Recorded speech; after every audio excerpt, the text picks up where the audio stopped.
Working in human resources in a department of any size can be challenging and difficult and stressful.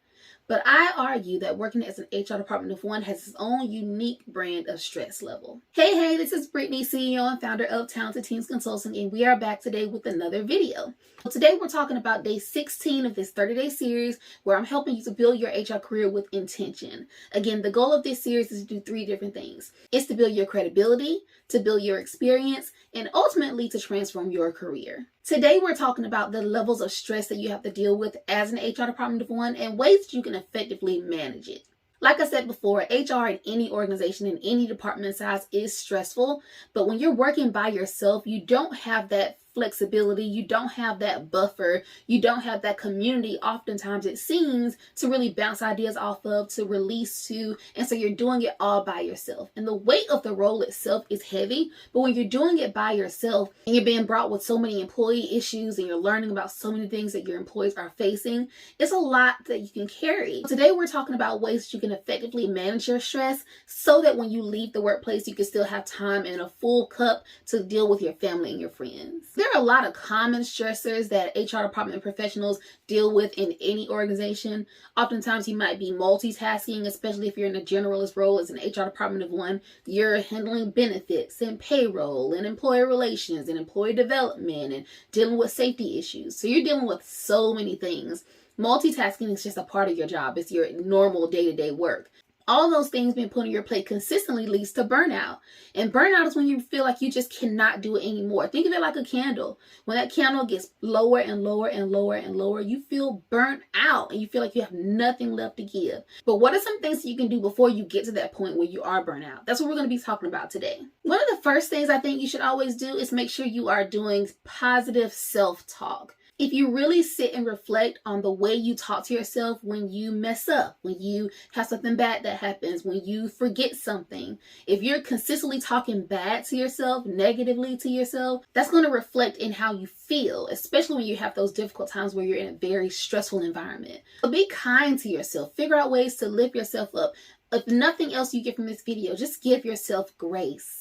The same grace you would give a stranger, the same grace you would give a coworker, the same grace you would give your family member, give yourself that grace as well.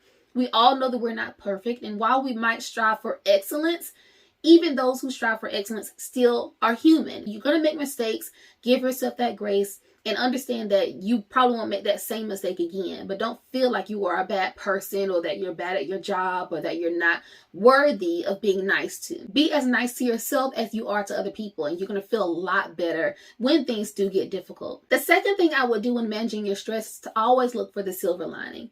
Figure out ways to find the positive part of anything that you're dealing with. Sometimes it's really challenging to find it, but if you look deep enough, if you look close enough, you're going to find it. For example, if you're late going to work because you got stuck behind an accident, finding the positive in that situation could be something as simple as thanking God that you were not in the accident that was on the road as well. Understanding that you were only inconvenienced by missing your meeting or being late for your meeting, and that you weren't in the accident being airlifted to a nearby hospital.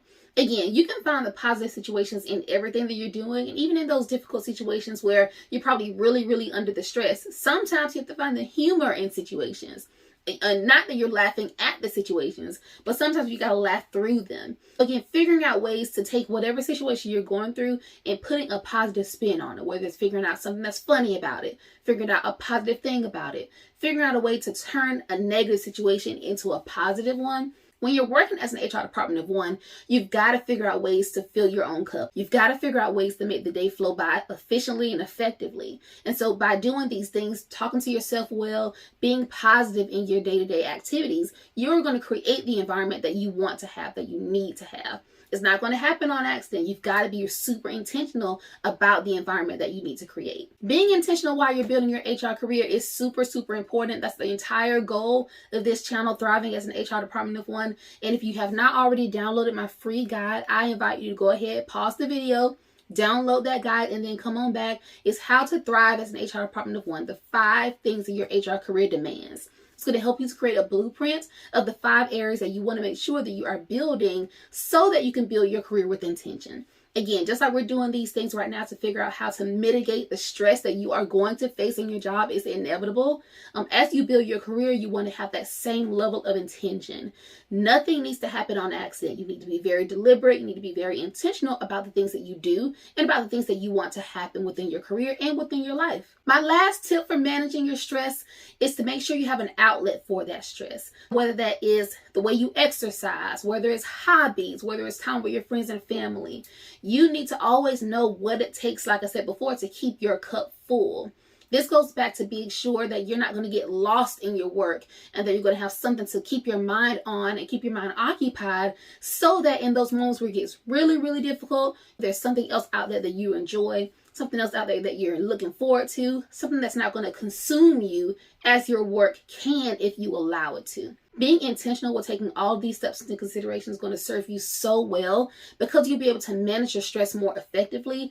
And as you can gauge yourself and figure out how you feel as you go through your day-to-day activities, you'll be able to know when you start to feel stressed. These steps are not a 1, 2, 3 type of thing. You can implement any of them at any time and in any order. And this list is not all inclusive. There are several things, innumerable things that you can do to manage your stress. The goal of this video is to help you think about ways you can intentionally manage your stress. So talking well to yourself, giving yourself grace, figuring out ways to laugh through certain situations, making time for your hobbies and the things that you enjoy. These are all the things that you can do to make sure that you do not allow the job, which is heavy, to crush you. If you're working in the HR department by yourself, you have a heavy, heavy workload. That does not mean that you have to live and breathe your work. I made that mistake early in my career, and I understand how difficult it can be and challenging it can be to try to balance everything in life. In my career, I've worked under the leadership of an HR manager. I've been a solo HR team, and I've led an HR team. Undoubtedly, while every level of my HR journey has had its own unique challenges, as you work as an HR department of one, you've got a lot of hats that you're wearing. You've got a lot of plates that you're spinning at the same time. You've got to figure out ways to mitigate that stress that you will inevitably experience. There are ways to do that, and I hope that this video has been helpful for you. If you have any questions for me, please feel free to leave a comment below. If I can serve you at a higher level, feel free to book a discovery call with me. I would love to help you through whatever situations that you're working through. At Talented Teams Consulting, I deal primarily with the HR departments of one because I understand how difficult your position is. I've been where you are, and I figured out ways to grow my career through that, and I want to help you do the same. If you have any questions for me, please feel free to drop them down below, and I'll see you on the next one. Bye.